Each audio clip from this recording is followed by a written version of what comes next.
I assume they're trying to climb down as quickly as possible.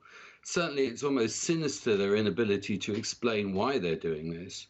What's interesting is the fury that this has generated from the travel industry, of which I am part, simply because the travel industry at the moment is dead. I think it's actually the denial of hope that this represents, I think, to the travel industry that is so striking. But in terms of what happens next as well, we've all been hearing about these air corridors for a long time. What I think the biggest question, well, the two biggest questions is why now? Why not March 16th? Why not March 23rd at the start of this crisis? And indeed, if they do bring this policy in, how on earth are they going to enact it? The impracticalities of this are absolute. It's also very strange when you think what the conversation is going to be with these other countries. If we only allow ourselves to deal with countries with lower infection rates than ourselves, what are they doing?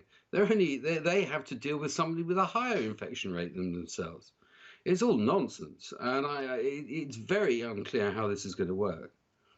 Tom, it's fairly uneven if you look at this year and the travel season. You've got lower infections in some countries. You've got fresh hygiene standards that have been rolled out in other countries. And you've also got offers to pay for all of your holiday accommodation and costs incurred if you contract coronavirus in some countries like Cyprus. So what do you make of just that unevenness and what travellers are going to do with the information? I think travellers are going to be. It's not so much the UK. I mean, the UK is going to be in its own private nightmare. Throughout Europe, things are generally opening up, as you've indicated, and I think travellers are starting to move.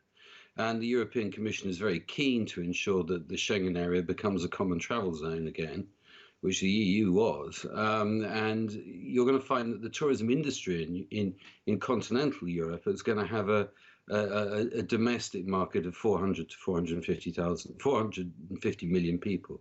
In the UK, we're going to be restricted to just our domestic market. Tom, your group has released a report called Risky Business, concerns that the industry faces about getting back into the swing of things, a new normality about rolling out these different conditions and measures and the risk that there could be liability if they slip underneath the standards. Just walk us through some of the concerns. Well, I think the principal concern we've got, I think at the moment, everyone's worried about the health implications of coronavirus, and this is hanging over into the tourism industry. What you're going to find, I think, is that people are going to be more interested, and indeed this story is indicative of it, of the economic damage this is occurring. What does that mean in terms of standards? I think gradually people are going to start thinking that going on holiday involves a risk. All holidays involve a risk, but the experience is going to be worth the risk. And certainly the industry trying to roll out new standards for a new normal, which involve dramatically lower levels of capacity, I don't think is sustainable. I think if people are prepared to go through an airport and they're prepared to get on an aircraft, they're going to be prepared to put up with some degree of compromise on the social distancing criteria. So I think holidays will start taking off this time. How they mix with coronavirus, we're going to have to find out.